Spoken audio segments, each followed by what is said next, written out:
Good afternoon, everyone. We're going to get started.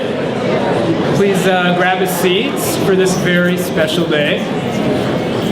My name is David Shneer. I'm the director of the program in Jewish Studies at the University of Denver. We're playing with the mics, so. Denver? The University of Colorado, excuse me. And I want to welcome you to what is going to be an amazing afternoon. Before we actually start our formal program, I'm going to turn the room over to Rabbi Debra Kolodny, who is going to lead us.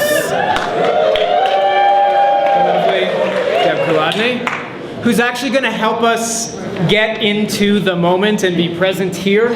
So we all came from all over the place. I was literally teaching until about 15 minutes ago, and she's going to lead us in a traditional Jewish service called a minhah, or an afternoon prayer service, for those of you who don't have experience with it. And when she's done, we will continue with the program. So without further ado, I'm going to turn the microphone over to Deb Kolodny. Thank you. This isn't exactly traditional. It does follow the matbea. There will be moments when people will be asked to rise. So when I go like this, that'll be your cue. Okay. Ashrei yoshvei beitecha od yahalelu chasela. Ashrei yoshvei beitecha od yahalelu chasela. Joyous, dwelling in the one home is in my heart. Joyous, dwelling in the one home is in my heart. Ashrei yoshvei beitecha od yahalelu chasela. Ashrei yoshvei beitecha od yahalelu chasela. Joyous, dwelling in the one home is in my heart. Joyous, dwelling in the one home is in my heart. Ashrei yoshvei beitecha od yahalelu chasela. Ashrei yoshvei beitecha od yahalelu chasela. Yitkadal v'yitkadash shemei Rabbah. Let us grow and sanctify the great name. Ba'amad divrach yirteh, in the world, in this world that was created by the will of the One. Let us grow and sanctify the name of Yah together in sympathetic resonance. Please join me with the tone of your choice.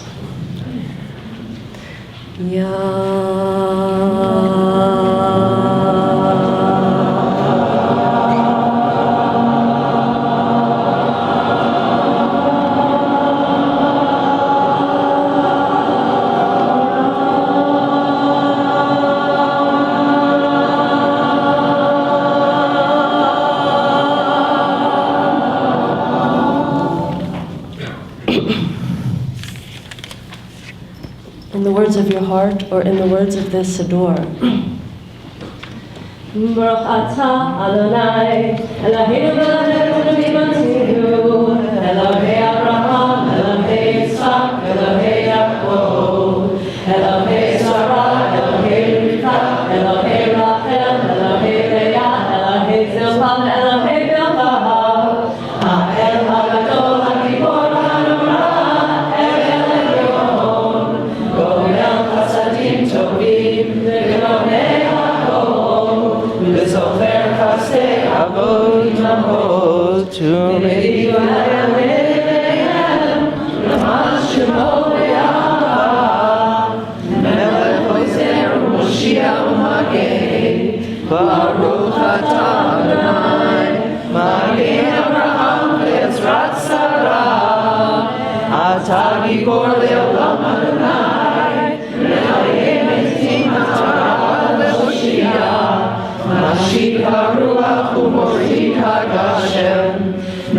מקל חיים וחסד, לחיי מתים ורחמים רבים, סומך נופלים ורופא חולים, ומתיר אסורים, ומקיים אמונתו בשני עפר, מי כמוך,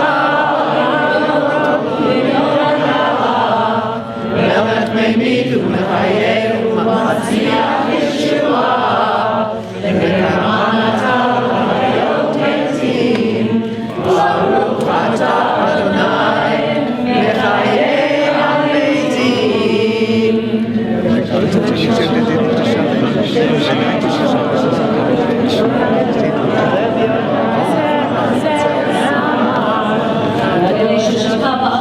כשם שמקשה אותו בשמים אברהם, כך כתוב היד ויחד וקרא זה אל זה ויאמר. קדוש קדוש קדוש אדוני צבאות, מלוא הארץ כבודו. קדוש קדוש קדוש אדוני צבאות, מלוא כל הארץ כבודו. לעומתם ברוך יאמרו. ברוך כבוד דברי קודשך כתוב לאמור.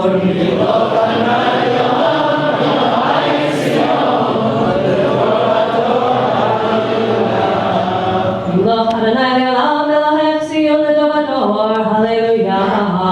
לדור ודור נגיד גודלך, ולנצח נצחים קדושתך נקדיש, ושפחך אלוהים ריפינו לירוש לעולם ועד, כי המלך גדול וקדוש אתה, ברוך אתה אדוני.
שמור שארית ישראל ועל יאבד ישראל האומרים שמע ישראל שמע ישראל האומרים שמע ישראל שמע ישראל שומר גוי אחד שמור שארית עם אחד ועל יאבד גוי אחד Ham Yachadim Shimcha Adonai Eloheinu Adonai Echad Ham Yachadim Shimcha Adonai Eloheinu Adonai Echad Shomer Goy Kadosh Shmor Sherit Am Kadosh Va'al Yovad Goy Kadosh Am Shashim B'Shalosh Kiddushat LeKadosh Am Shashim B'Shalosh Kiddushat LeKadosh Ein Od Ein Od Ein Od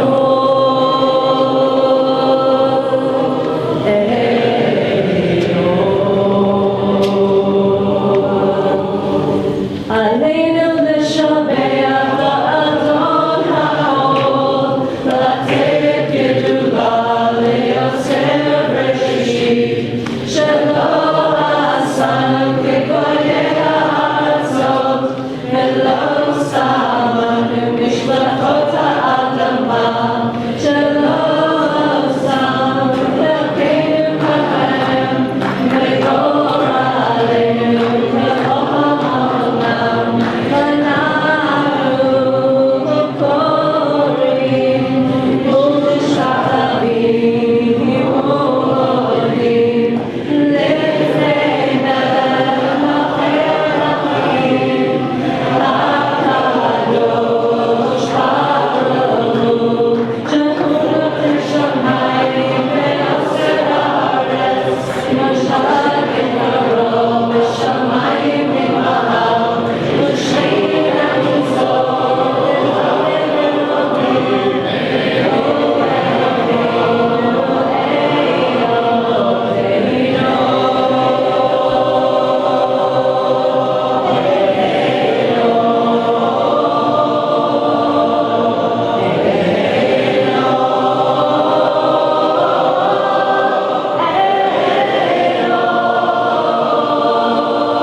observing a yard site or who are in mourning, please remain standing.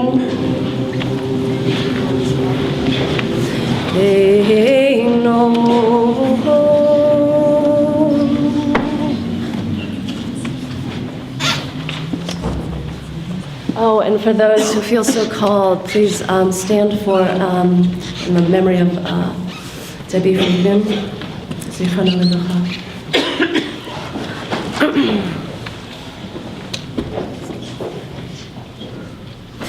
Yikadal v'yitkadash shemei Rabbah v'yamad yivrach yirutei v'yamlich malchutei v'chayechon u'v'yomechon u'v'chayei d'chol beit Yisrael Magala u'v'zman kariv v'yamru Amen.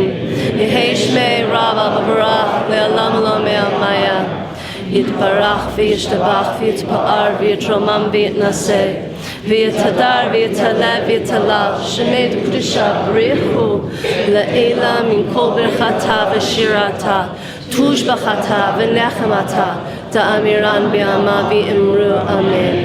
Yehei shlam araba min shamaya v'chayim aleinu v'yal kol Yisrael v'yimru Amen.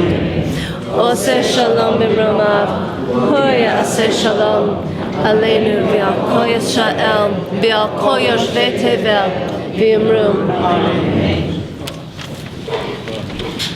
There are some of you in the room who work in the office next door, and there are some of you who came here from the four corners of the world, and to all of you, welcome to the university.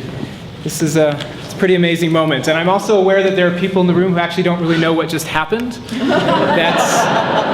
That's part of the mixing of cultures we have going on here in this room right now. In this room, we have a wild diversity of groups of people who I'm very excited that the archive of Rabbi Zalman Schachter-Shalomi is the thing that brought these groups of people together. The celebration today for the archive is just one of a series of programs we're doing as part of the Week of Jewish Culture, and I want to do a particular call out to a concert we're doing tomorrow night. Is Yalda Rebling happen to be here? Here she is. So Yalda is going to be giving a concert tomorrow evening on campus in the old main chapel, to which you are all absolutely invited, and it's really going to be an amazing concert. She performed 2 years ago now to a packed cabaret bar. This is a little bit more formal, a little bit more highbrow, not quite the cabaret style, but it's going to be an amazing show tomorrow evening. And I'm grateful to everyone in this room who has helped make this day happen. And I'm also very aware that everyone in this room had something to do with making this day happen. There's a lot of people in here to thank. And I'm going to miss people, so I want to excuse myself for missing people who should be thanked by thanking everyone in this room, because you all had something to do with making this day happen. And take a second just to think about what you did that helped make this day happen. Then I don't have to say it.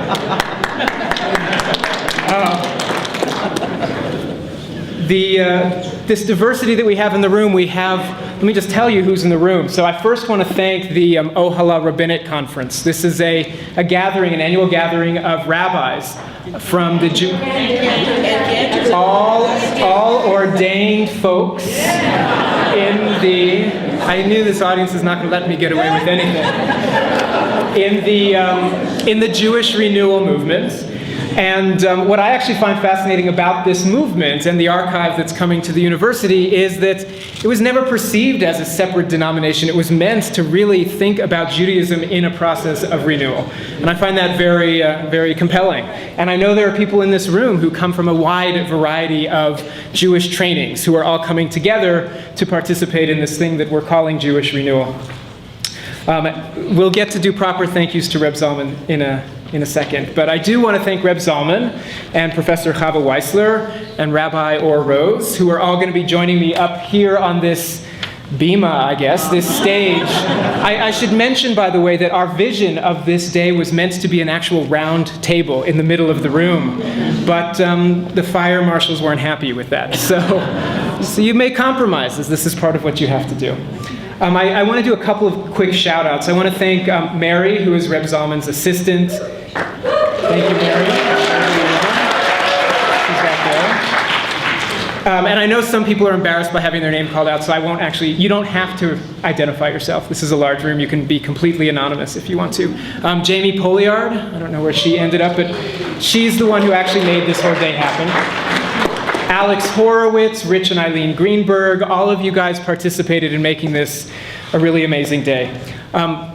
Frankly, the person who made this whole project happen was a guy that many of you probably know named Netanel Miles-Yépez. He, 9 months ago, he sent me a little email, and 9 months later, we're here today with this event. So a mazel tov to Netanel for having made this all happen, to be honest.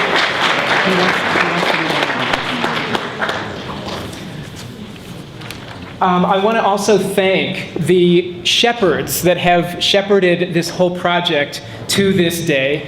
The Yesod Foundation and the Reb Zalman Legacy Project, and specifically the steering team committee. And I'm hoping I'm getting everyone, and if I'm missing someone, I suspect you'll let me know. Ron Clayman, Tom Hast, Reb Tirzah Firestone, David Friedman, and Bobby Shore.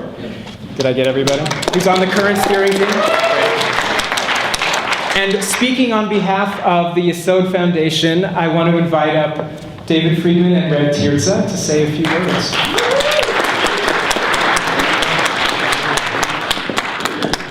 Thank you, David. Well, the Glenn Miller Ballroom has never rocked quite in that way. What a beautiful davening that was. And there are great things, harbinger of great things to come. So I am Tirzah Firestone. And I'm David Friedman. And this is an extremely important day for many of us here. And I want to thank all of you for coming to help us celebrate this day, which feels like a watershed day, a true life-changing day. 18 years ago, Reb Zalman ordained me as a rabbi. And 11 years ago, Reb Zalman married Tirzah and I. And he and Eve have been soulmates, friends, and Reb Zalman's been our Rebbe. And our spiritual light, as he is for many, many people in this room and far beyond. The transfer of Reb Zalman's archives to Colorado University in Boulder is the fulfillment of many prayers and much hard work that have been going on for many years, over 7 years.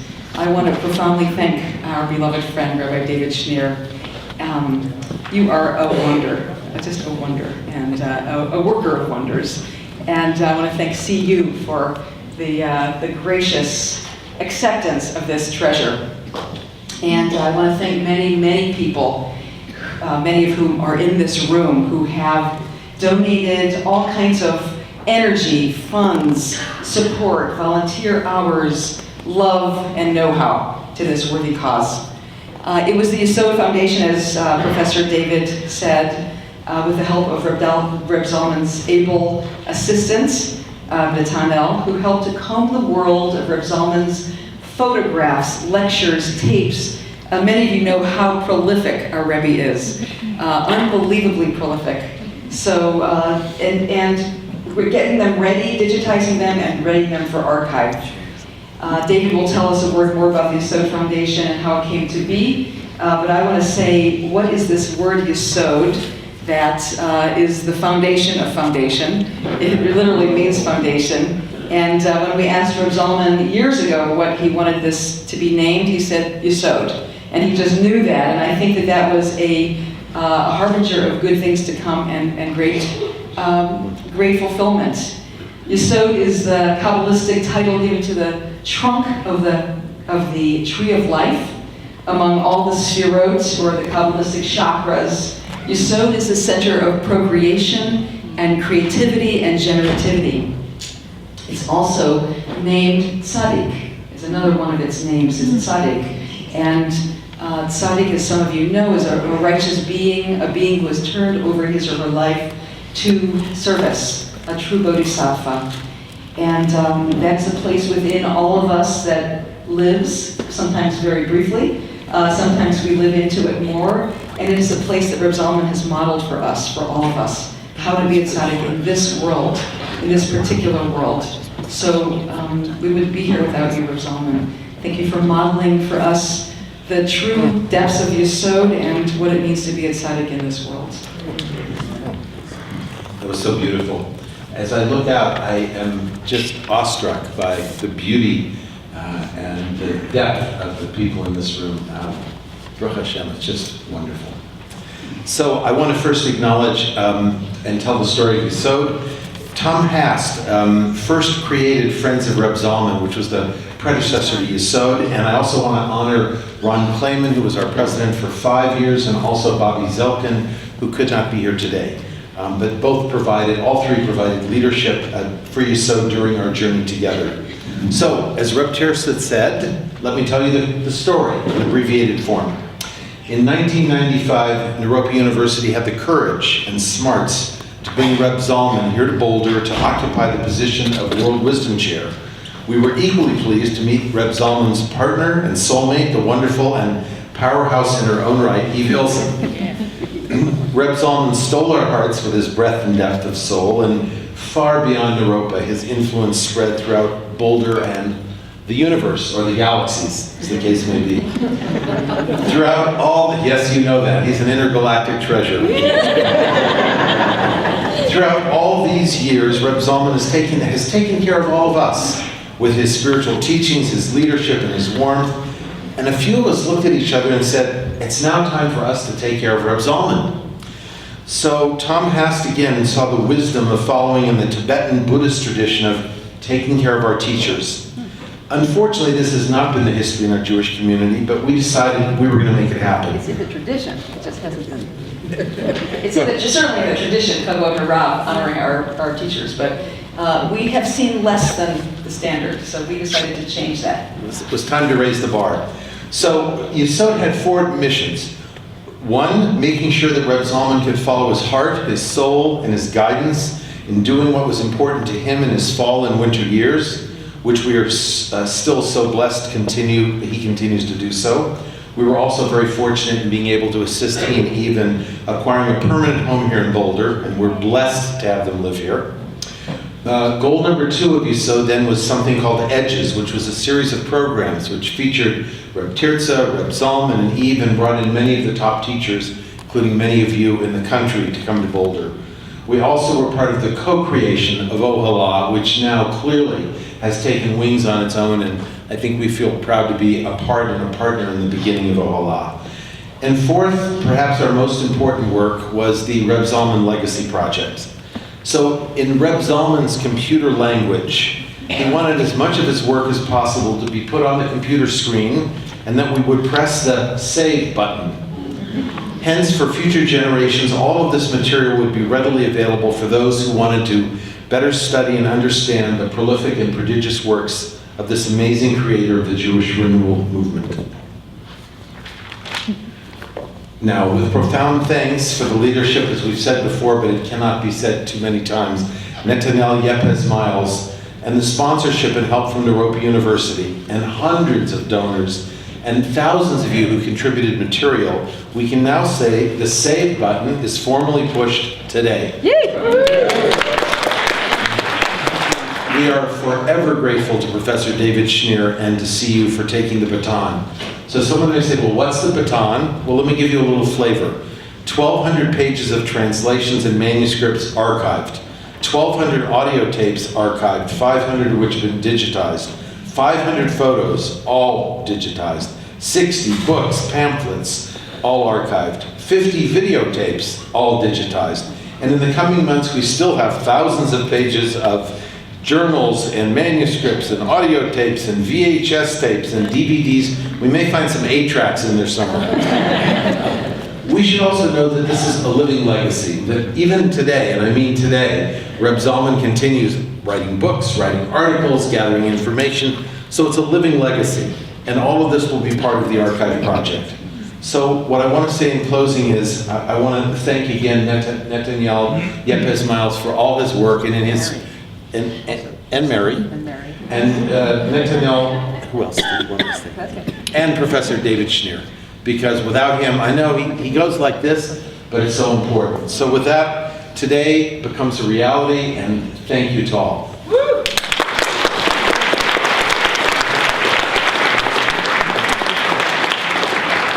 So we're going to start the official program in 1 second. There's one other person I want to invite up. who's going to help us bring us down from the heavens back to earth, which is about an archive.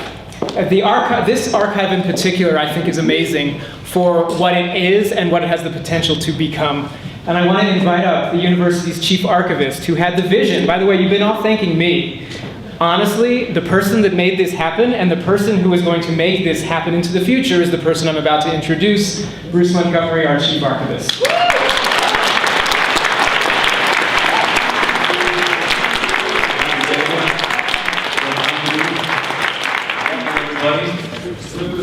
I know it's cold out there.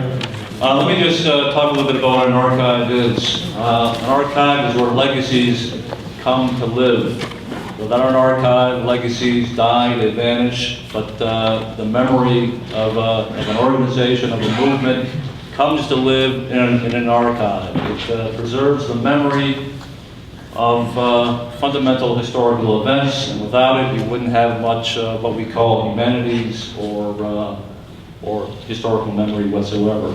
That's what an archive is. Our job is to preserve recorded history, and to make it freely available to anyone who wants to come in to investigate resources. We have vast collections regarding a myriad of subjects, from politics, human rights, environmentalism, to now religion. And with this new foundational collection, I think we have a whole new vista in which that opens up to us, and in which to develop into the future.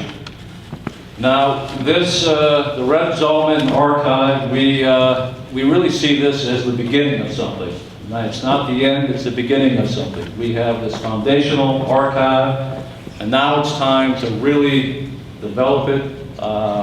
We have these fabulous materials, but we really want to collect the movement in its broadest terms. And as we want to collect the papers and digital materials, analog documents, from other leading thinkers, writers, and leaders of the movement. And this will allow us to really develop the full dimension of what this movement is, how it was founded, how it developed, how it's evolving, and where it goes from here. And our job is to make this available, to develop it, and to promote it as much as possible, to allow people to come in and to investigate it, to write books about it, to write theses about it, to make documentaries about it, whatever they want to do with the information. We do not make judgments about the information that we collect, the evidence that we collect. Our job is merely to make it available, to develop it, to preserve it, of course, to reformat it. This is a very complex collection in many ways, and to leave it up to others to interpret the evidence that we collect and make available. That's our mission. So with that, we really need your help, I think. We really need your help to let us know who the other thinkers, the leaders are, to develop this foundational archive. We need your help to identify what the materials are. I know we have an excellent start on that, but there's much to do to make this material available. We have a lot of analog tape that must be digitized, and when it's digitized, it's put in a digital repository. When it's put in a digital repository, we must describe it, it must be metadata. We have to migrate it to new generations of hardware and software. So there's a lot to do with this material. And we very much need your help in terms of not only contributing materials to this archive, to develop it, but to help us to catalog it, describe it, to ensure that it lives on into the future. And we need your financial resources also to help us make this thing happen. The fundamental thing is this. Look, this is your legacy. And you have to, we can't make it happen without you. So if you want the legacy to live on, and it should live on, because this is this is a movement that is spreading, that's growing in influence, and we are really starting from almost from the beginning of this movement. The founder is still alive, thank goodness, and he can give us a lot of help. But the movement is going to live on. It's going to develop, it's going to evolve, and we need to stay with it. We need to trace the evolution of this movement as it expands, as it evolves, as it develops. And we need your help to do this, to collect materials and to digitize it, to make it available, to promote it, and to make sure that that people come in and use it and investigate it and let it live. We want to make sure that this archive lives. So please help us out in any way that you can. And either you can contact David Shneer, the Director of Jewish Studies, who has really brought this, the Jewish Studies program to life at CU, or you can contact me directly at the archive. So thank you very much. This is wonderful. I'm glad to see so many people here, and we're happy to be involved. So with that, I'm going to turn this over to David.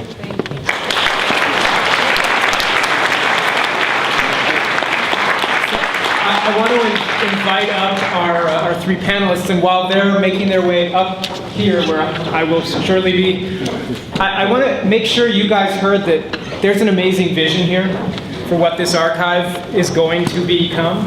And it's an honor to get to work with an archivist who actually has a vision, that an archive is supposed to be a living repository. And the way I describe it, my tagline, when I first realized that we were going to be doing this project, is that we're mining the past to create the future. And I'm a historian, that's what we do. So now it's time for the heart of our program, when I get to be in conversation with these three amazing people. We're going to invite Rabbi Zalman to speak first, to share his vision and his wisdom for the archive and what's going on, and then I'll introduce each of our other two panelists, Professor Chava Weissler and Rabbi Or Rose, intern as well. And I feel odd, to be very honest, introducing Rabbi Zalman, but I kind of feel like it's necessary because everyone deserves an introduction. No one has edited this. This is my vision of what of Rabbi Zalman's biography. To be honest, it's too vast, of course, but my colleague, actually, Charna Roosevelt, is working on a spiritual biography in her language, or in my language, an intellectual history of Rabbi Zalman. So when the book is out, we will all have an amazing biography of the development of Rabbi Zalman's thought. From humble origins in Europe, fleeing the Holocaust for the United States, Rabbi Zalman was one of the first Chabad emissaries, or shluchim, ever in post-war United States. After spending time on college campuses inspiring youth to be more passionate about Judaism, maybe too much time on college campuses, he discovered other paths of spirituality in the 1960s. And I remember this great quote from Rabbi Zalman that he graduated from Chabad and began what would become Jewish renewal. The past 50 years have been one of visionary thought, inspirational writing, and impassioned speaking about this paradigm shift in Judaism that was never intended to be another denomination, as I had mentioned earlier, but was meant to inspire and chart a new path for all Judaisms and for all forms of spirituality. Frequently controversial, as I discovered after a radio interview that we did last week. That's okay, you're allowed to be controversial. Always inspiring. Without further words, I give you Rabbi Zalman Schachter-Shalomi.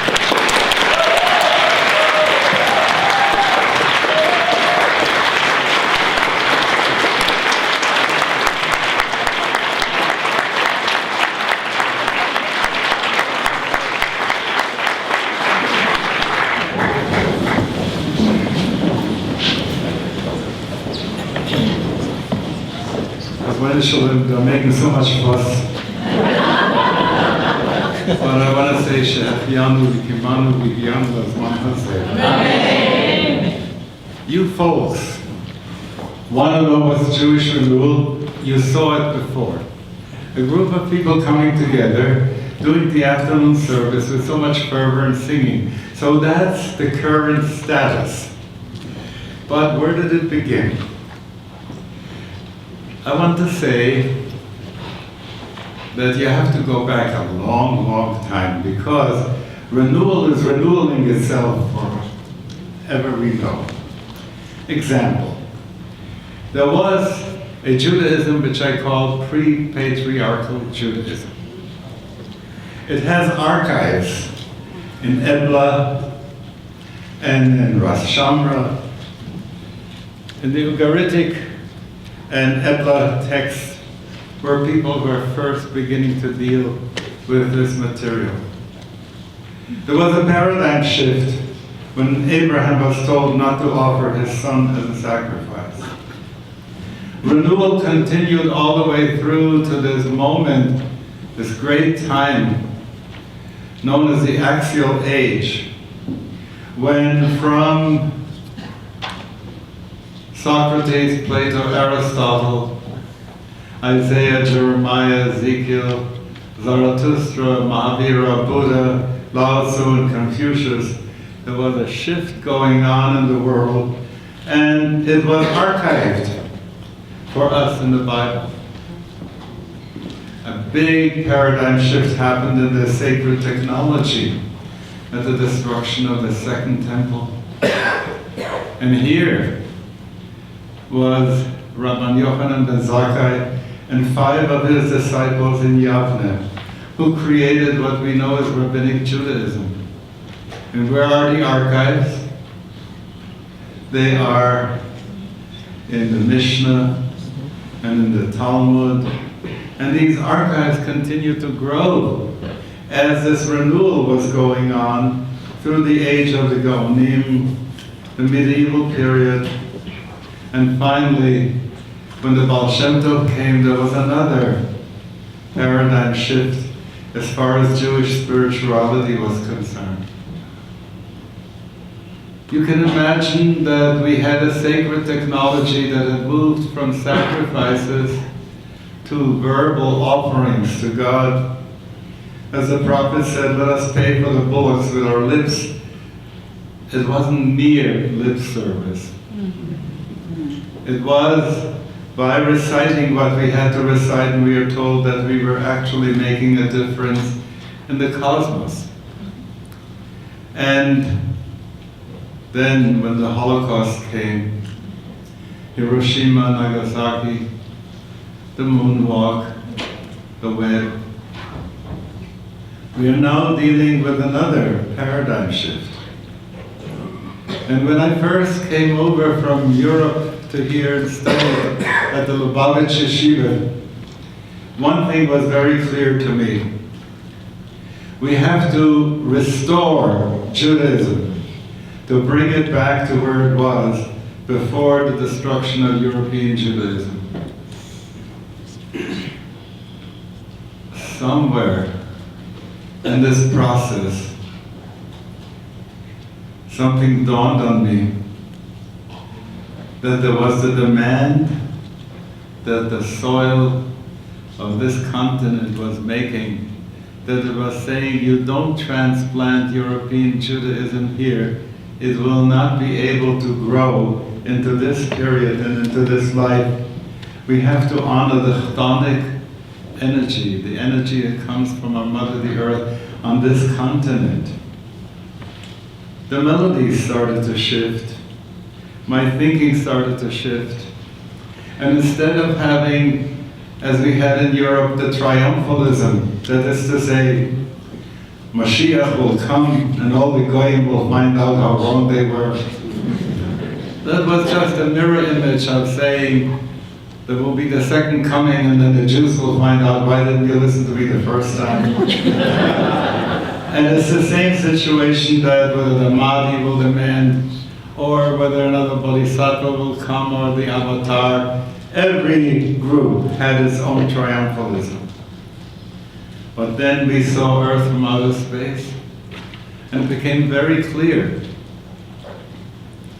that our Mother, Earth, is a living being, and that all of us are living cells of a living planet.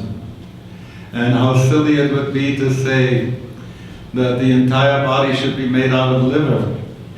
It's the same way to say that everybody should be a Jew. That shift from triumphalism to a way of being global and integral is what these archives are trying to make sure will be able to be documented. Because it didn't happen overnight. There were times when I was excited about the fact that there was such a thing as a whole Earth catalog. And I was saying to our people, we need a Jewish catalog to be able to have a do-it-yourself way of doing that would take it away from the governance of professional religious people and give it back to the laity to be able to do it themselves. The experiments that we did. It is so wonderful when I go back to hear from people who still remember the wonderfully crazy things that we did. There was a camp in Connecticut, and we had there, in the basement, underneath the dining room, a sewing machine, and gathered materials so that the young people would be able to look for a colored sheet of cloth and make their own prayer shawls there. We called it the Talisarium. That was because I was at that time in my Catholic period. It was like, if you look at the way in which Picasso had various periods, I had a Sufi period, I had a Hindu period, I had all kinds of periods. And that's a feminine thing.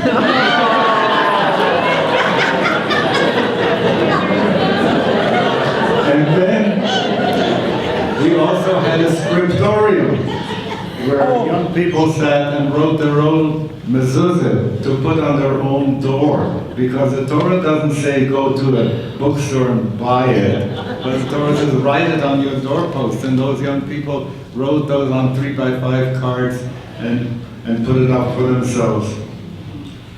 The things that we did with body movement and dance. The things that we did to ask what is underneath the form that we inherited and take it back according to Kaplan's formula. Deconstruct it to how it started and then reconstruct it into a way that it would work for us today.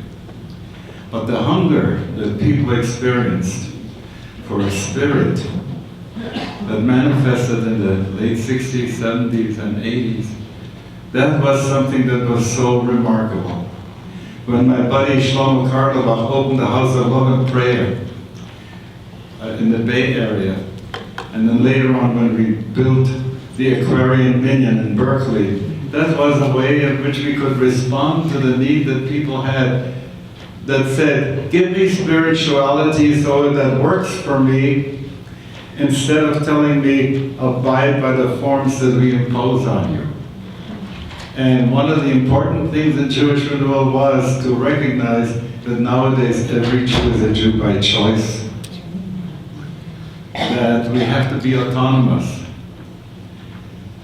And with it came the issue. I remember the day that I was terribly embarrassed when somebody says, Zalman, you're a male chauvinist. Me? A male chauvinist? So we agreed that whatever I would be in, when I would be teaching, if I said anything that points to male chauvinism, she would raise her hand. I was paralyzed at the end.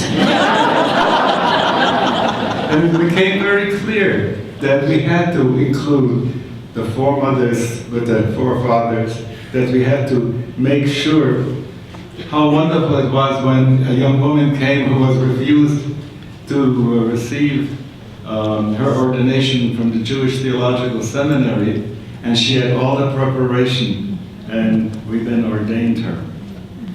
And along with this, it is so wonderful to see what has happened since.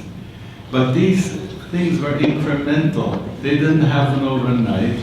Not everything that we experimented with remained part and parcel of what we are doing. Some of it was discarded.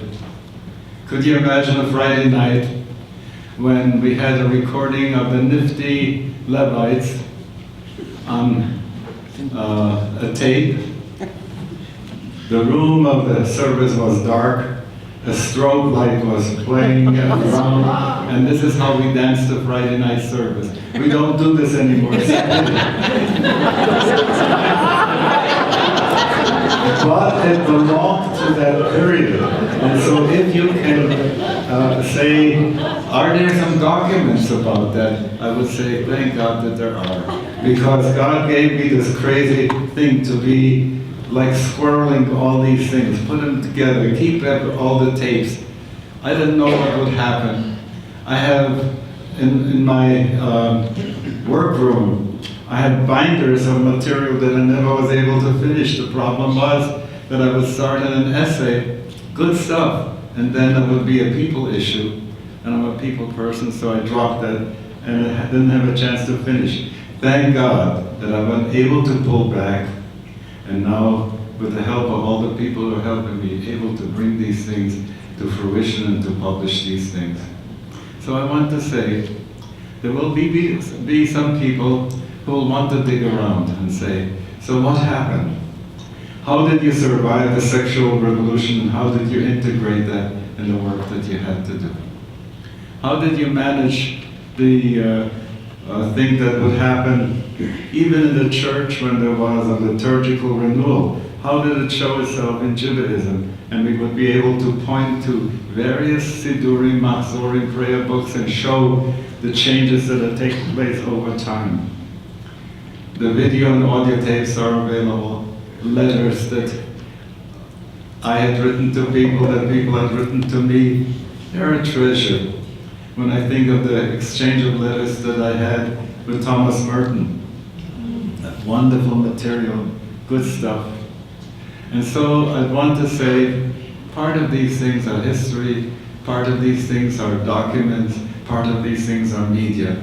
And there will be a time that people will be able to make use of them, even when I'm gone. What's the word archive? Where does it come from? It means that in the house of the archon, whatever papers were written are being kept there.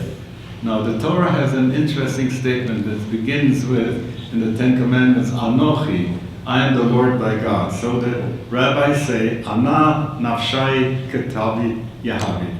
I have written myself into that, and I've given myself this way. The archives are the way in which I have written myself, so it could be explored. And I'm looking forward to the people whom I see here, that they too might contribute their archives to be with mine here.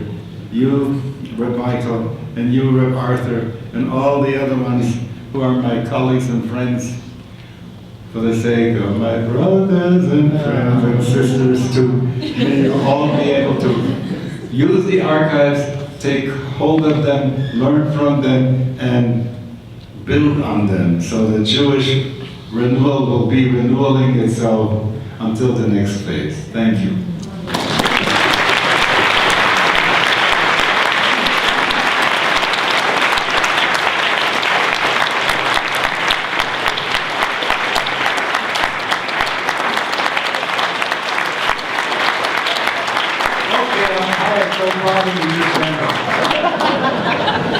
You don't have to stand up. This is your party after all.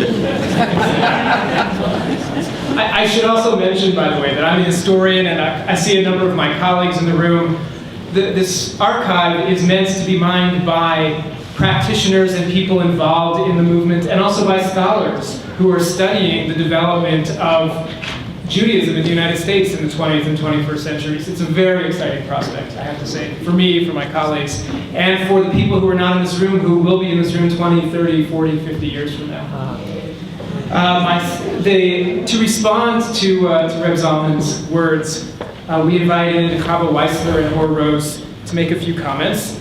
I'm going to first introduce Professor Chava Weissler, who's a professor of religion at Lehigh University and one of the world's leading scholars of Jewish women and spirituality. She's written groundbreaking, and we use that word has become cliche, but I really mean has broke the ground open with her work on Techinas, or women's penitential prayers, that really unearthed a whole alternative universe of religion and spirituality that pretty much everyone I know now who teaches Jewish history uses her work on Tanis. We invited Professor Weissler here because she's one of the first scholars in the world to recognize Jewish renewal as an object worthy of scholarly inquiry, and is completing an ethnography of the movement. I suspect many of you actually know her from the work that she's been doing with your movement over the past, probably, I'm actually going to let her tell you how long she's been working on the project. Without further ado, Chava Weissler.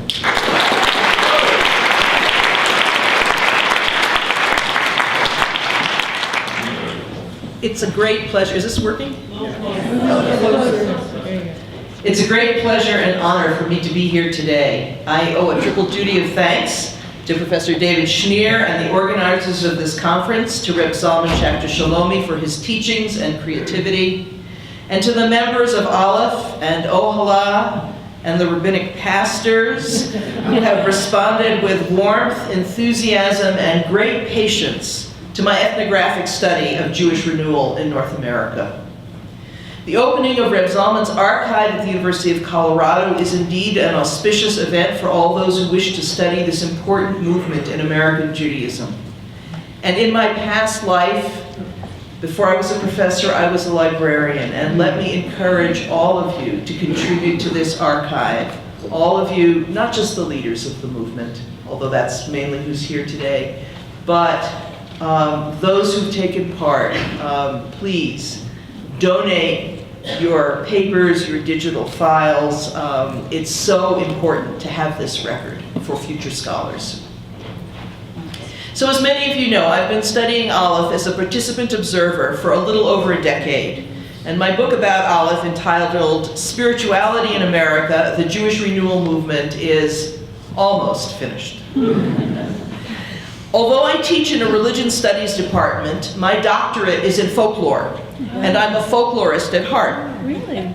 Folklorists study expressive culture, ritual, music, art, dance, and they tend to study ordinary folks rather than theologians.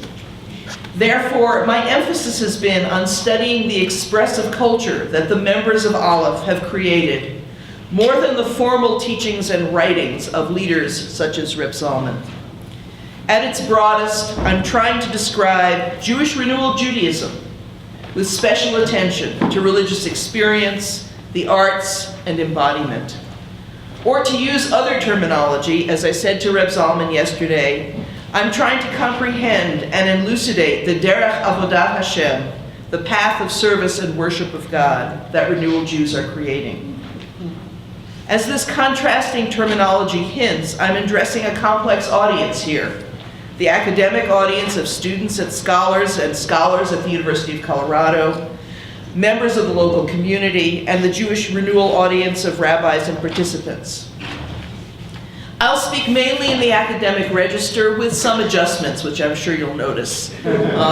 Anyway, like referring to people by their first names. And I have to say that twice over this weekend, first after I attended the smicha service on Sunday, and this morning after I attended the Grandmother's Council, I thought I should throw out the whole talk and just speak about these two wonderful ritual events. And I did manage to work a little bit of each of them into my remarks.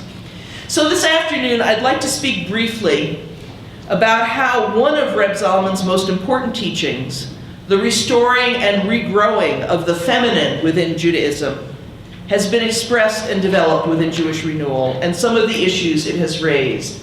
And Reb Zalman, I knew that you were taking on the feminine, but I never knew before today that you had periods.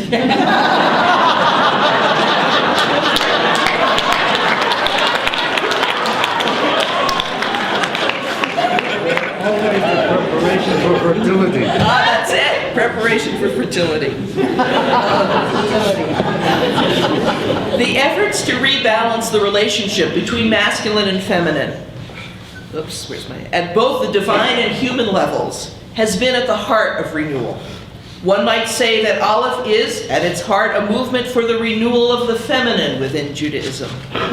Along with this goes the deeply complex question of how the divine feminine, often spoken of as Shekhinah, is connected with women who are sometimes described as having Shekhinah energy. It's interesting, and I'll keep talking about this briefly, it's interesting that the question of how men are connected to the Kudsha B'richu, the Holy Blessed One, is more rarely raised. I'll touch on this later. This is not a coincidence, as we'll see. And then there's the question of how men are related to the Shekhinah, women to the Kudsha. Anyway, there's a lot there. So what happens when Hasidism meets feminism, in the phrase of Rabbi David Wolfblank, alav hashalom? A most beautiful example occurred on Sunday during the smicha ceremony, when the newest renewal rabbis, cantor and rabbinic pastors were ordained. The whole ceremony, with its pageantry, colors, music, poetry, and teachings, was amazing, but let me speak here about only two pieces of it.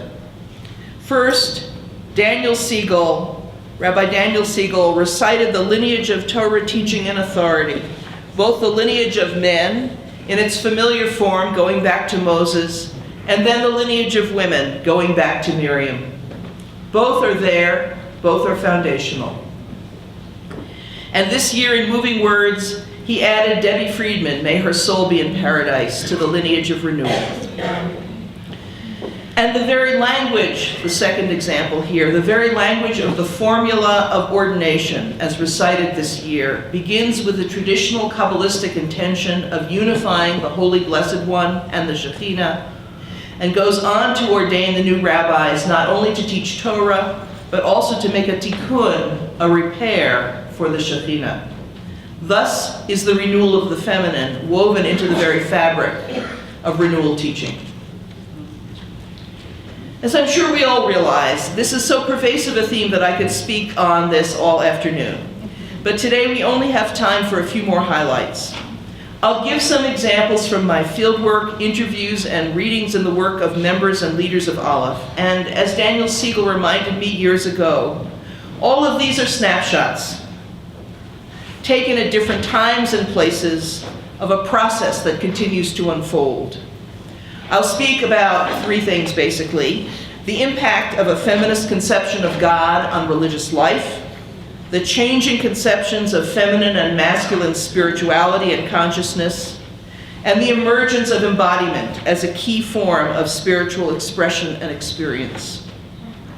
One could say that I will move from Atzilut to Briah to Yetzirah and Asiyah, from the divine world of emanation, the feminine conception of God, to creation, the spiritual consciousness, formation of the physical world of making, embodiment. But as we all know, all the worlds are intertwined and cannot be separated out so neatly. So first of all, feminist conceptions of God and the divine feminine.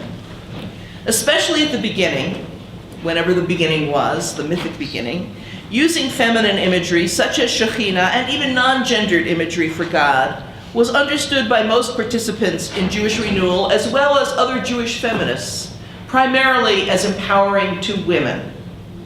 Yet, this was never meant only to impact women, and the broad feminist project within renewal has also been important to men. Further, as Rabbi Zalman undoubtedly intended, it has had a profound impact on the whole shape of renewal Judaism. Encountering a feminist conception of God can transform a life. Consider two examples. The first goes back over 3 decades.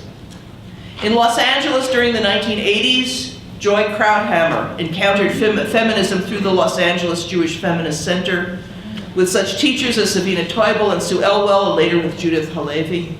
Feminism gave me the ability to worship a God who isn't the Lord. I can pray to the source of all blessings, she told me.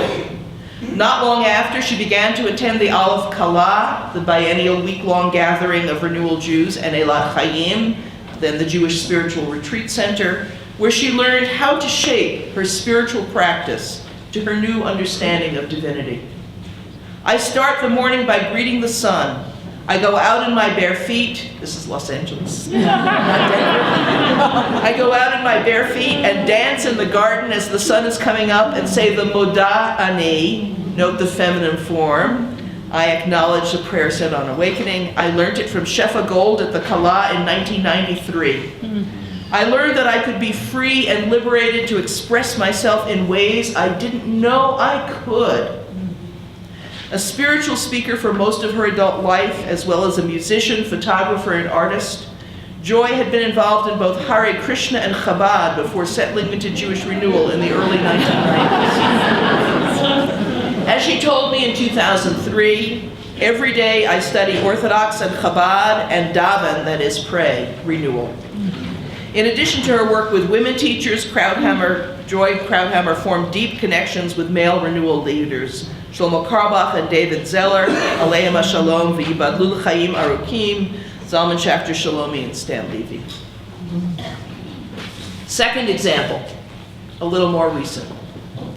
Over lunch at the Aleph Kala in July 2009, I sat down with Rabbi David Jonathan Cooper, the community rabbi of Gehillah Community Synagogue in Piedmont, California, for a conversation that became surprisingly emotional.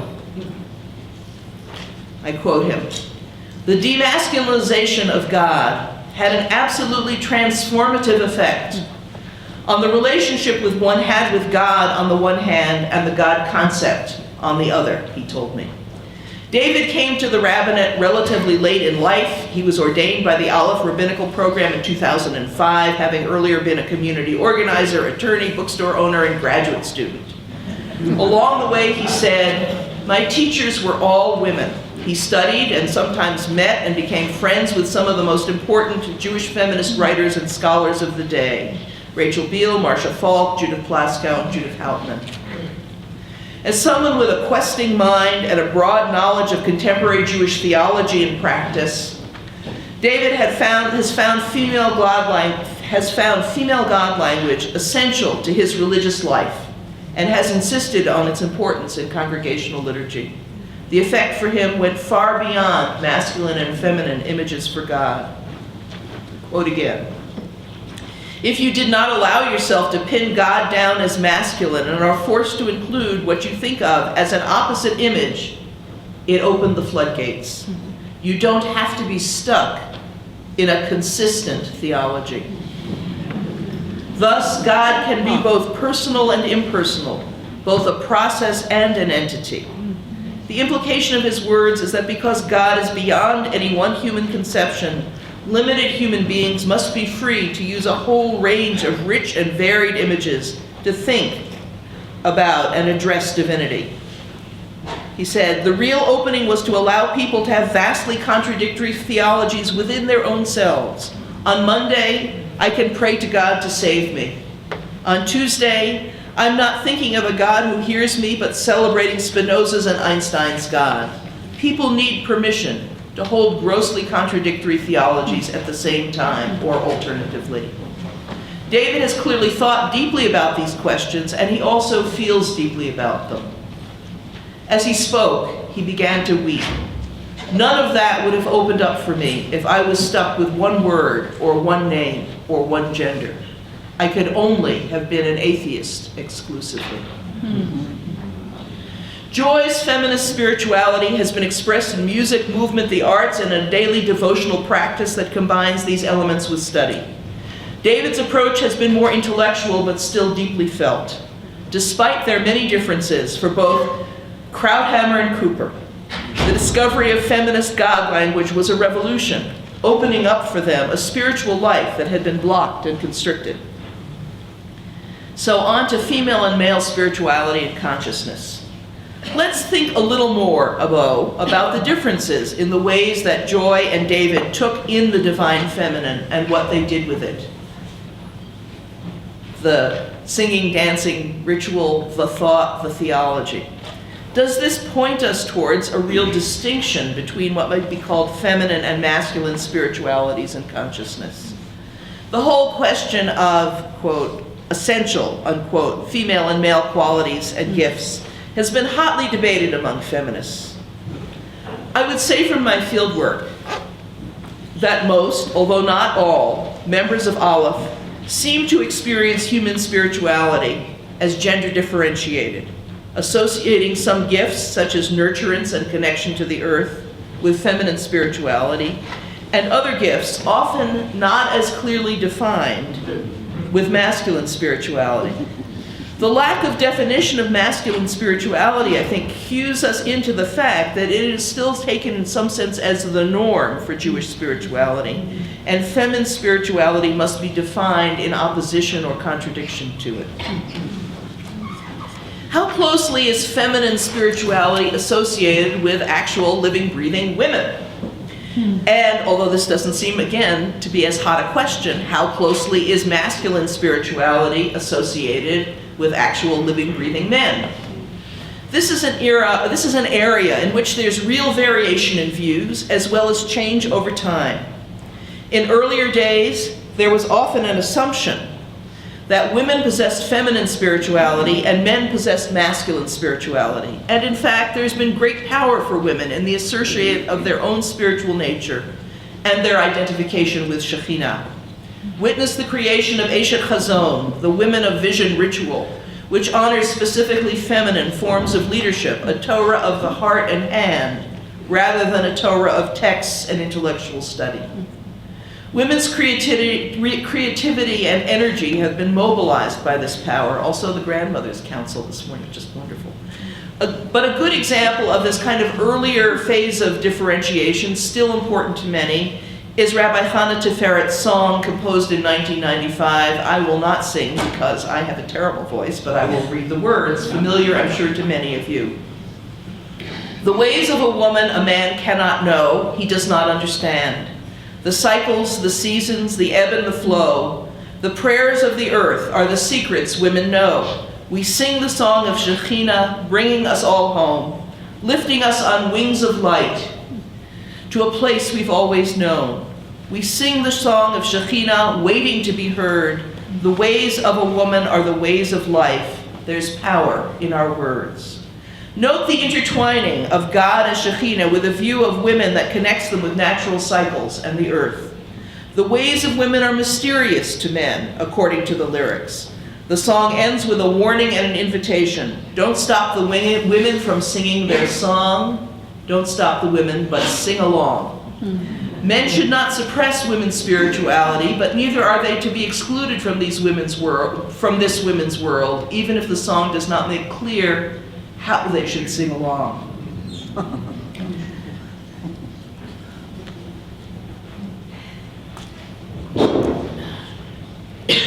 Many renewal Jews, and Chana Teferet herself in other songs and other moods, have complicated this straightforward identification of women and men with feminine and masculine spiritual qualities.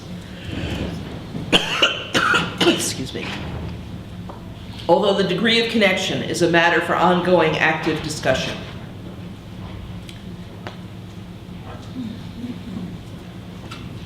A more nuanced version of renewal's gender-differentiated approach has emerged, in which feminine and masculine qualities can be found in different proportions within individuals of either gender. Some of the leadership on this has come from Reb Zalman himself. At the Shavuot retreat held at Isabella Friedman Jewish Retreat Center in Western Connecticut in May of 2010, Reb Zalman spoke on Proverbs 1:8, "My son, heed the discipline of your father and do not forsake the instruction or teaching of your mother." Sorry. The Hebrew word for instruction is Torah, and Zalman took as his theme the Torah of our mother. Rachel Barenblatt, then an Aleph rabbinical student, and as of this past Sunday, a newly ordained rabbi,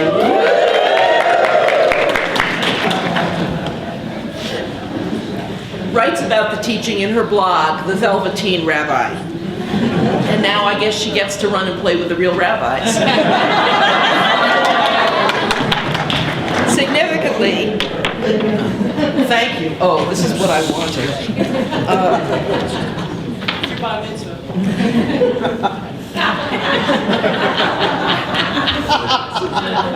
Significantly, she was attending the retreat with her infant son and learning new ways to be present at the retreat while attending to his needs and nurturing him. The Torah of our mother, then, resonated powerfully with her experiences at the time. She writes, "When I heard the phrase Torah of our mother, I immediately thought of how over the last few decades we've been adding women's voices to the tradition. female halachists, female midrashists, the perspectives and stories of Jewish women, which were for so long absent from the recorded tradition. But it turned out that Reb Zalman meant something deeper than just this. He talked about masculine consciousness, which is punctive, formed of points on a line, and feminine consciousness, which takes slow change into account. She emphasized, both men and women can have each of these, of course. Feminine consciousness understands, for example, that a baby of 6 months has different needs than a baby of 1 week. And as she wrote in her blog, this is what she was learning herself with her 6-month-old son at that moment. In this era, we need that kind of feminine consciousness, that kind of awareness of how our community's spiritual needs have shifted over time as we have changed and grown. We need the Torah of our mothers, and that's what he urged us to seek to receive at this anniversary of the revelation of Torah at Sinai. And to give another really powerful example from this morning, Rabbi Nadia Gross this morning in the Grandmothers' Council transmitted the teachings of her own wise and beloved grandmother, who spoke of the myth of the sun and the moon, and how in the future the moon will once again balance the sun in brilliance, as the feminine will once again grow to match the masculine. But masculine and feminine, said Nadia, need not simply be men and women anymore. Indeed, what we do is the dance of mirroring attributes. I just love that. Each of us feeling our own spiritual gifts and mirroring those of others. And also this morning, Ellen Weaver invited us into Sarah's tent of healing, all, men as well as women, to become wise grandmothers. Finally, now we turn to embodied spirituality. I'm probably running out of time here.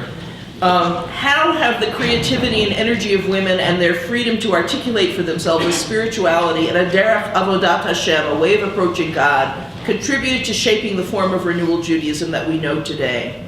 Women, let me suggest, have contributed profoundly to the embodied spirituality now so deeply intertwined with renewal Judaism.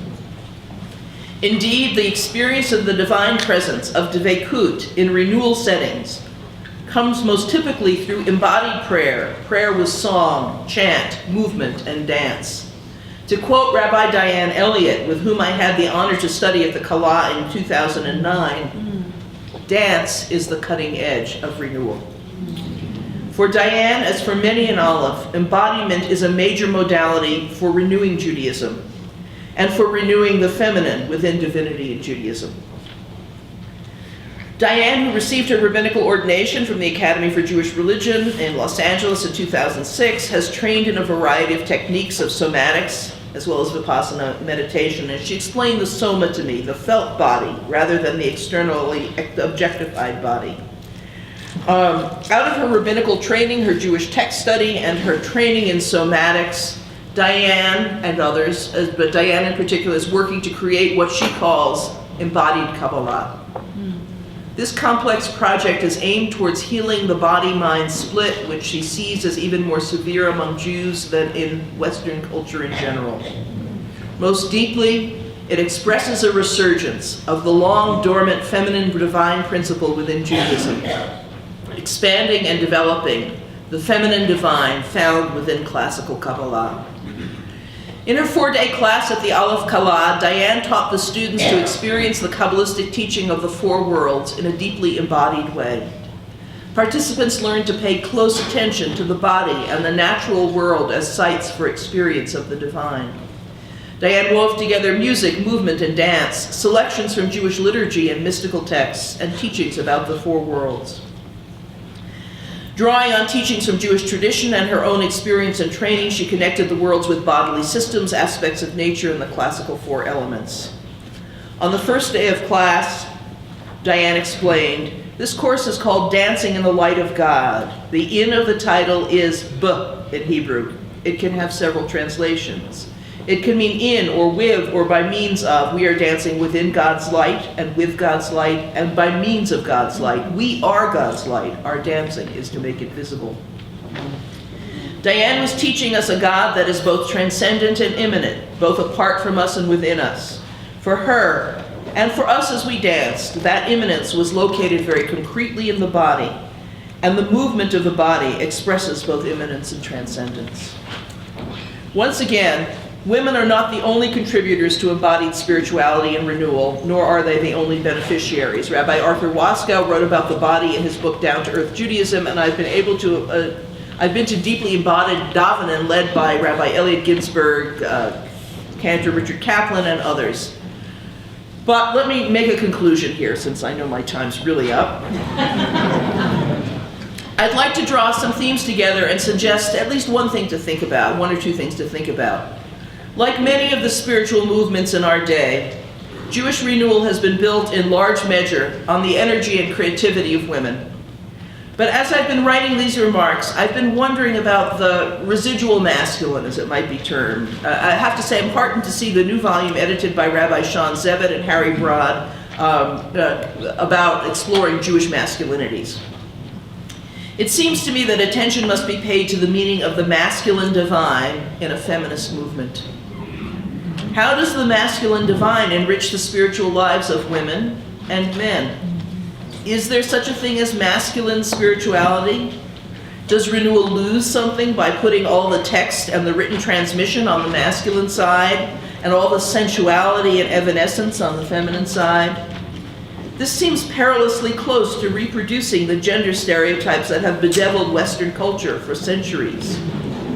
Finally, is there a way to get beyond the trap of the gender binary? Reb Nadja's teaching this morning, the dance of mirroring attributes, may point us along the path.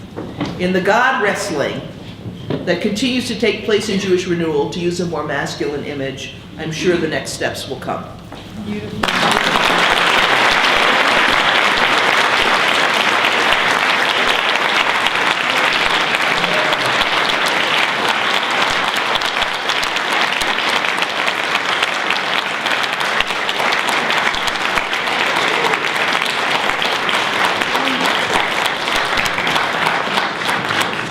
Thank you, Bob. That was great.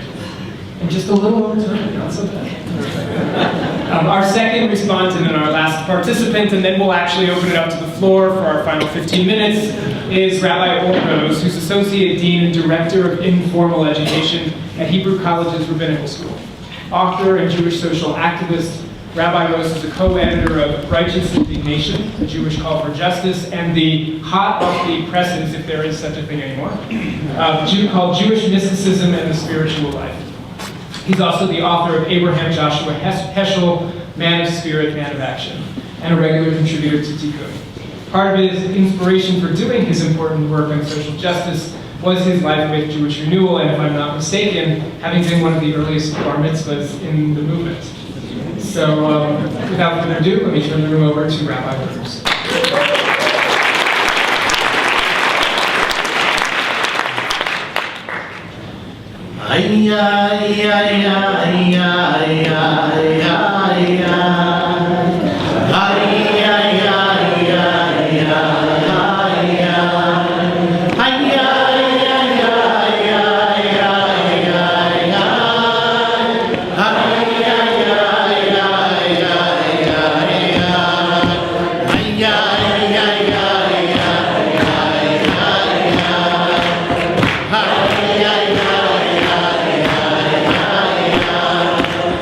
Hi.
as brave as I'd like to be one day, I wouldn't say anything more.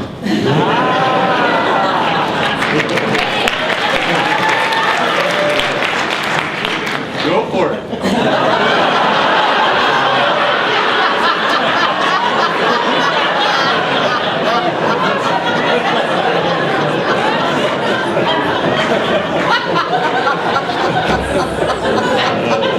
That advice comes from my somewhat monastic chavruta,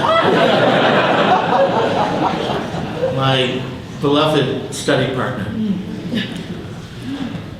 But I'm a work in progress. So I want to share with you a few words.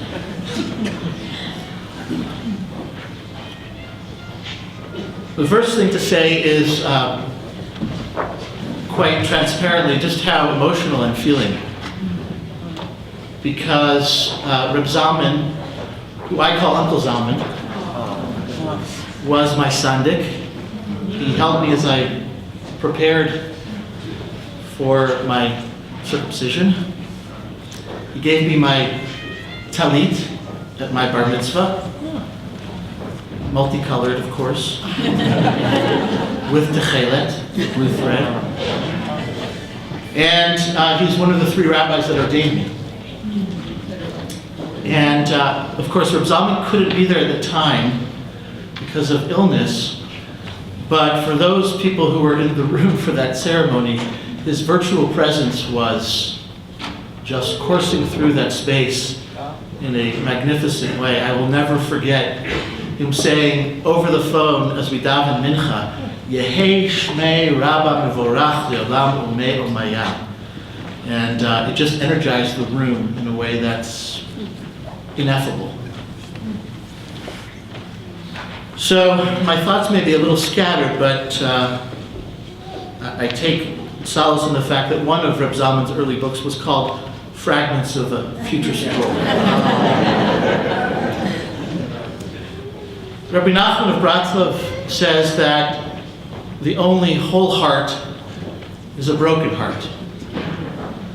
That in our search for meaning within self, other, community, earth, and divine flowing through all, that it is always a journey in process. And we are always searching out those nitzotzot, those holy sparks that we become conscious of and alive to, oftentimes in a non-linear way. And yet when I think of Reb Zalman, if I think of the symbol, particularly from the Jewish mystical tradition, the symbol that came to my mind and heart is not of Yesod, though that is a fabulous name for a foundation,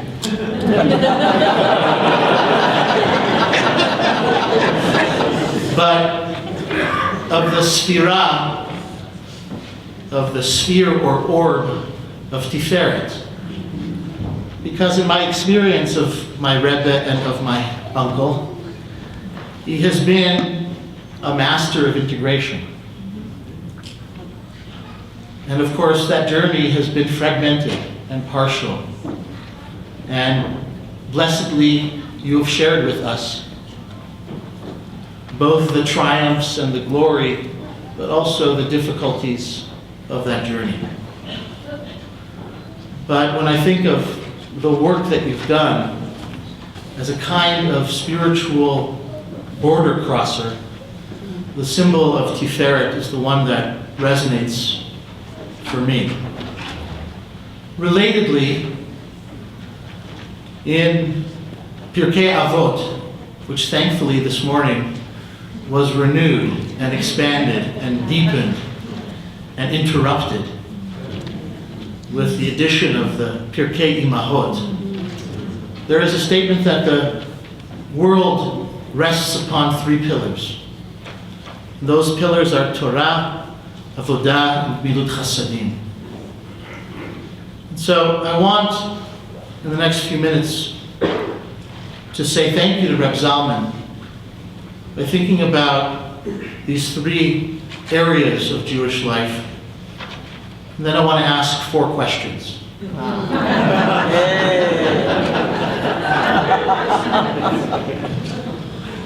That's as complicated as my mathematics is. First thing I want to say in the realm of Torah is a teaching that comes from the Chidushei Harim, the first Ger Rebbe, the grandfather of the Sfas Emes, whose yahrzeit we commemorated and celebrated just yesterday. The great Rebbe, the Chidushei Harim, says of Parshat Nitzavim, near the end of Moses' great farewell address to the community of Israel, that you are all standing here. And it is a powerful message about presence, about intergenerational connection, and about the possibility of the renewal of Torah generation after generation. The Chidushei Harim notices that in the description of the assemblage of Israel, among the general categories of men and women and children, there are also 2 vocational classes that are made mention of: the water carrier and the wood chopper. Why these 2?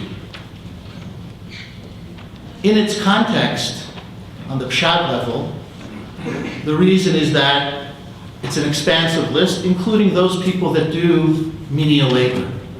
But for the Chidushei Harim, who knows that there's always more,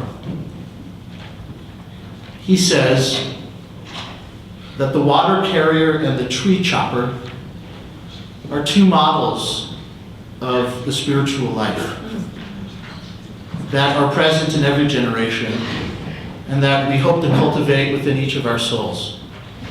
Because the water carrier is a person who preserves, who guards, who carefully brings in the vessels that he carries, laboring on his back, the nourishment that so many others need, and carefully make sure that there isn't too much spillage. On the other hand, there is the tree chopper, the person that cuts away at the brush, who sets new trails, who takes us into areas that we have never known before. And so, the first thing to say in the realm of Torah, by way of thank you to Reb Zalman, and I hope as inspiration to all of us, is that we can live into these 2 paradigms. That we are water carriers and we are wood choppers. And when we think about Reb Zalman's biography and all of the insight and wisdom that he brings from a world that is no longer, and how he has passed it on, but in so doing, in creative and renewed ways, I think of the Chidushei Harim. Avodah is the second of these pillars. In the realm of Avodah, which we understand to be tefillah, I think of a story that Reb Zalman has probably told many of you, which has been at the heart of my work as a young adult and as a Jewish professional. It's a story about the meeting that he had with the great African-American mystic and activist Howard Thurman. And he describes how, after years of training in Chabad and taking a small pulpit outside of Boston, he began to stir and was interested in the academic study of religion, so enrolled with some trepidation at BU, at Boston University. And one morning, he came in early and was looking for a place to daven, a place to pray. And a tall, striking, but gentle African-American man came over to him and asked him if he could help him find a space. Reb Zalman mistook this person as the caretaker, as the janitor, and said thank you, and began to daven. The next week, he went to see his advisor, whom he had not yet met. And lo and behold, that janitor was also the dean of Marsh Chapel and one of the most significant African American and social activists in the history of this country.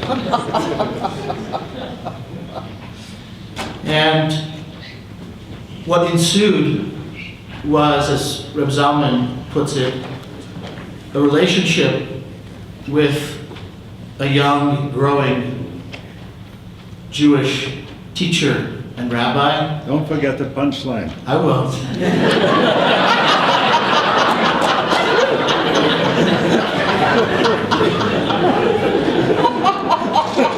With his black Rebbe.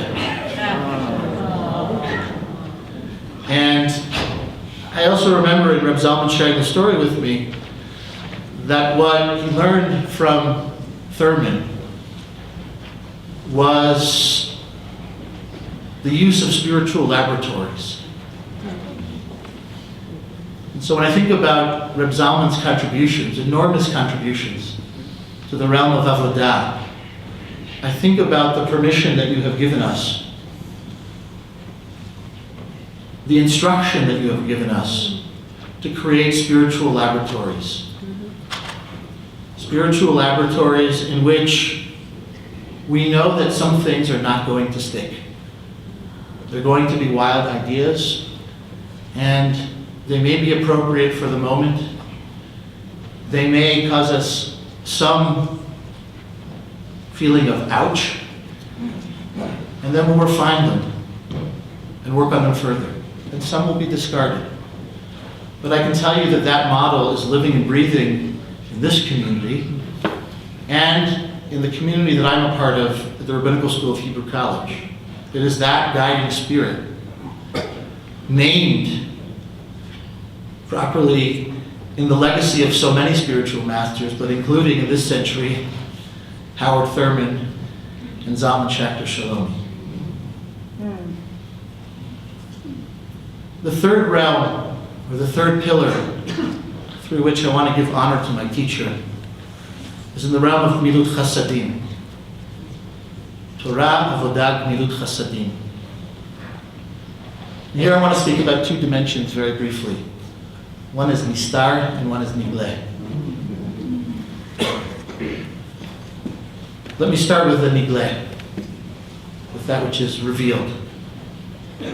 Over the course of the last 3 days, I have been overwhelmed, Uncle Zalman, at the ways in which you have taken seriously your own mission of tzimtzum, of self-contraction and limitation, to give space to others.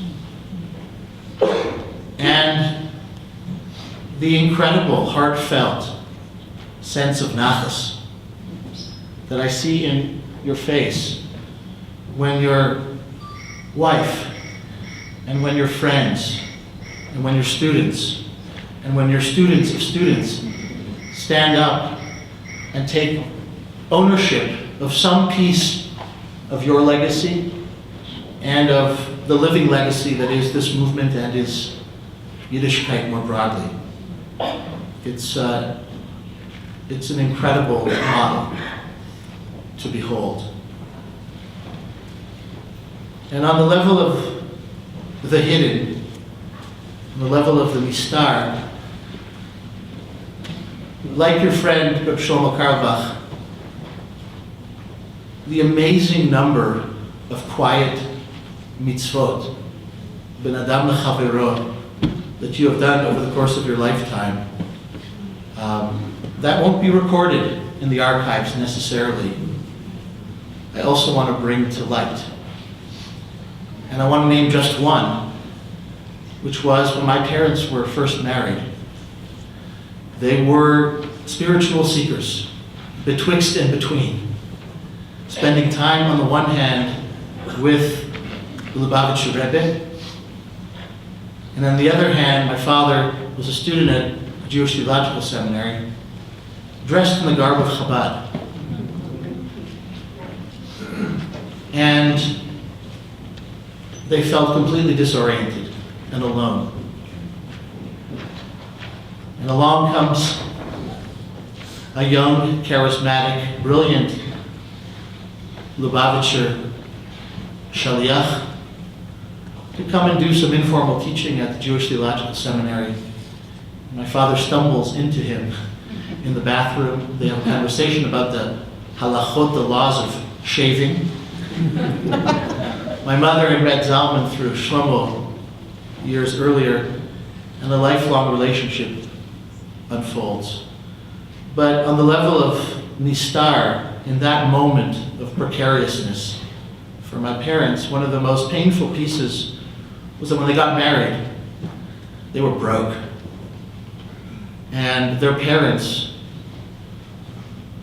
whose great aspiration was to become American, were completely disappointed by this retrojective turn to religion and spirituality and mysticism, which they thought of as the occult at the time. It certainly was not hip. And my parents shared with me that they were broke, and Rabbi Zalman gave them $500, to start as a couple and as a family. And there are many other ways in which you have helped our family, but that $500 went a long way in a quiet way. And I've observed and I've heard of so many other small mitzvahs like that that need to be uplifted. So Torah, Avodah, and Gmilut Chasadim, my Rebbe of integration, who was continually writing this scroll of fragments, I thank you for.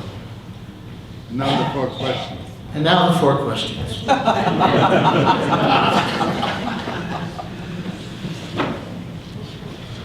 So the first question that I have for all of us, and I ask it of myself, is if Jewish renewal is renewing itself constantly, how do we pay attention at once to the tension between mimesis and mimicry? And I've asked myself this question many times because the 3 rabbinic pillars in my life, aside from my family, were Rabbi Zalman Schachter-Shalomi, Shlomo Carlebach, and Arthur Green. All of them very large men in different ways. All of them human beings with flaws and foibles, but people that have changed the shape of Judaism in the second half of the 20th century. How do we at once learn in that organic way, including tying our shoelaces, as the Hasidim would say, from this Rebbe and from other Rebbeim, but without falling into the trap, which I sometimes see and observe in myself and in others, of swaying like the Rebbe, singing like the Rebbe, trying to dance like the Rebbe, but forgetting, right, that each of us is going to be asked at the end of days, not why weren't you Shlomo, or Art, or Zalman, or even Elimelech, or Zusha, but why weren't you the person that you are and need to be? And so I think we need to explore that question on an ongoing basis. And it's one that is live for me. The second question is one that I articulated yesterday, but I want to repeat it. What is the relationship between the growing and evolving community of Jewish renewal, or communities of Jewish renewal, with the rest of Am Yisrael? Knowing that Am Yisrael, the Jewish people, is a confusing topic at this moment. And so I mean, on the one hand, what is our relationship to other claimants of Hasidism, for example, in Borough Park, and Bnei Brak, and Mea Sha'arim? And what is our relationship to the Jewish people when 50% of Jews are now intermarrying? Rabbi Zalman has discussed this in different ways, but I think it's something that is an urgent conversation beyond the chatter of philanthropic organizations that are looking for a cheap and quick fix to Jewish loyalty, but a deeper and sustained conversation about what that means. What does it mean that 10 years ago in Yerushalayim, I was studying the Sfas Emes in a study group with a group of liberal rabbis and scholars with art, and midway through the year we discover that in another neighborhood in Yerushalayim, on Sunday evening at 7 p.m., the Hasidim of Ger, under the leadership of the great-grandson of the Ger Rebbe, are studying the Sfas Emes. Are there points of contact? Are there ways to enrich? Or are we so fragmented that there really is nothing left? The next question is related to this one, which is the question of Israel. And as a social activist, I can tell you that I've been involved in a whole slew of issues that bring different kinds of Jews and non-Jews together. But Israel remains something that is even difficult to bring to one's lips in public conversation. Kal v'chomer, if you have the audacity to actually say out loud, Israel, Palestine, Jews and Arabs. And if we are Jewish leaders who are concerned at once about continuity and justice, we need to engage in a robust and inclusive conversation about what we call in shorthand the matzav, and do so with a spirit of generosity, of love and care that is going to take all of us outside of our comfort zones. Because if we want renewal in Judaism to continue, and there's a lot of gray hair in this room, then we need to engage young people for whom 1967 doesn't signify a great and miraculous moment, but signifies the turning towards a very dark period in modern and contemporary Judaism. And that needs to be teased out with depth and complexity, which it lacks on all sides. And then the last question that I want to ask is, what is our relationship to the Judaisms of the past? Talked about the horizontal, but I also want to talk about the vertical, and I'm addressing this community specifically.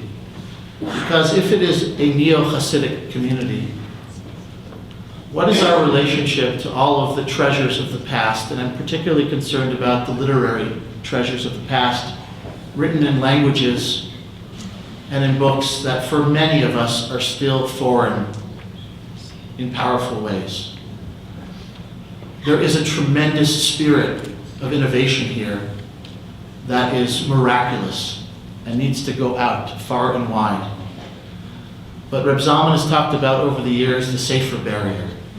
And without fetishizing text, and without fetishizing Hasidic text, if we are not rooted, we can't take flight. And so, where are we holding on that question? And what kind of work are we doing? Because the writing of Pirkei Imahot and of other contemporary forms also requires a serious engagement and fluency with the treasures of the past, so that we can glean, so that we can shape and reshape, so that we can at times argue with, and remake what is necessary in this moment. So those are 4 questions among many other questions, but I wanted to ask them. And so in closing, I just want to say, Rabbi Zalman, Ad 120 until 120, as they say, of Moshe Rabbeinu, and then you can begin to renegotiate.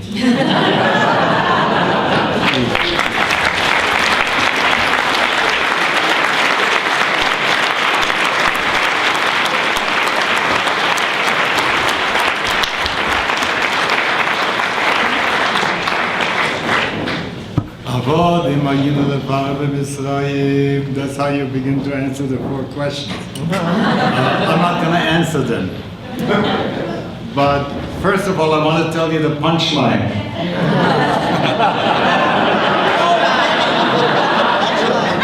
I had come to Dr. Thurman.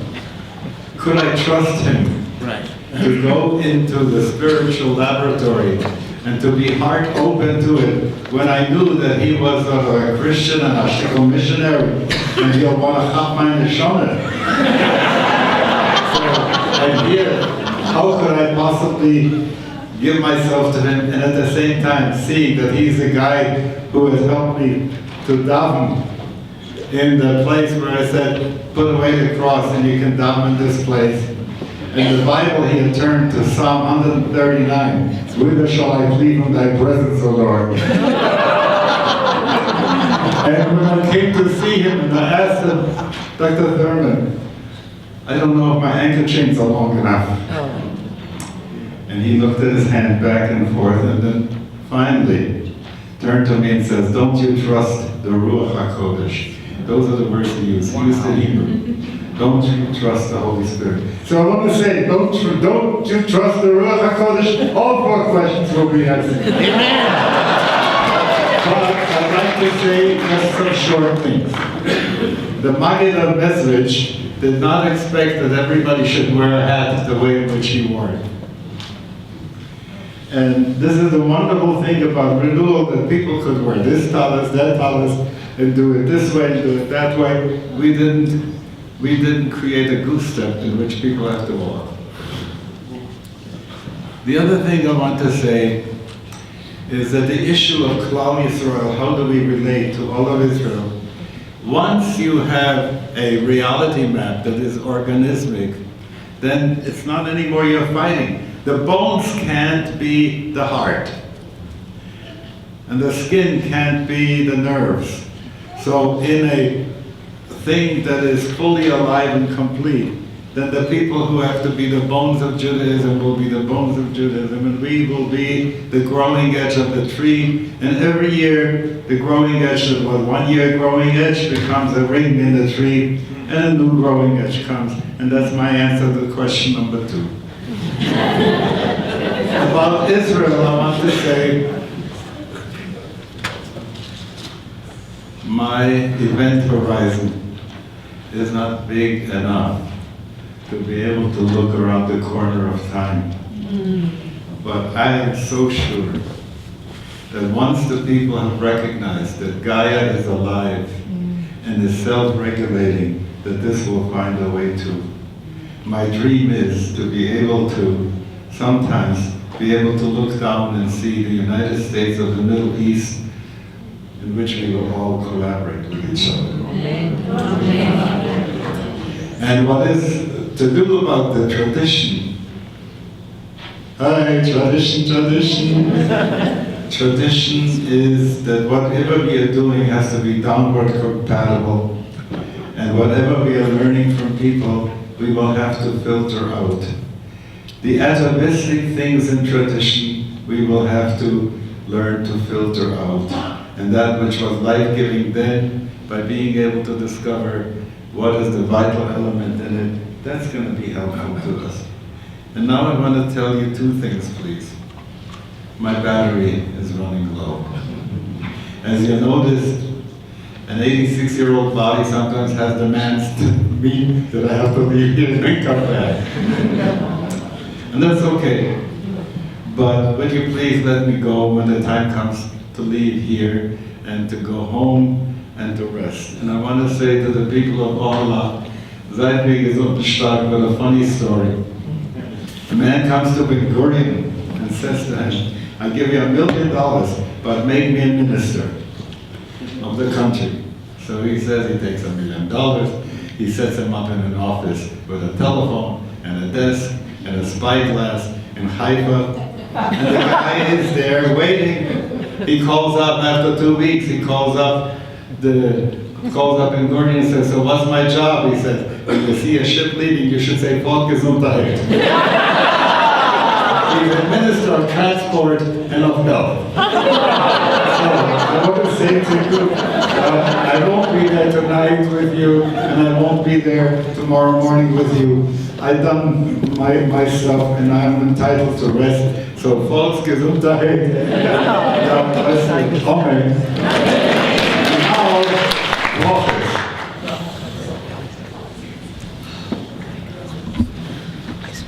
Ask yourself, what blessing do you need in your life? And by whatever merit there was in this assembly, I ask God to fulfill that blessing in your life so that you become enriched.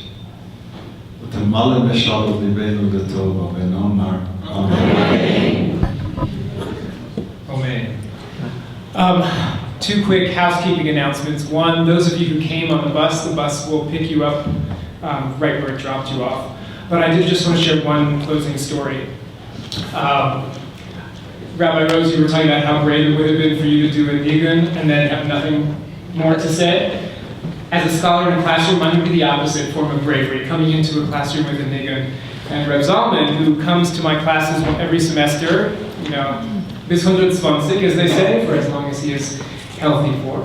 And the first time he came to my class, 100 students in my introduction to Jewish history class, and he was giving them this amazing lecture that I suspect maybe 3 or 5 people understood. I was on the chalkboard behind him, mapping and diagramming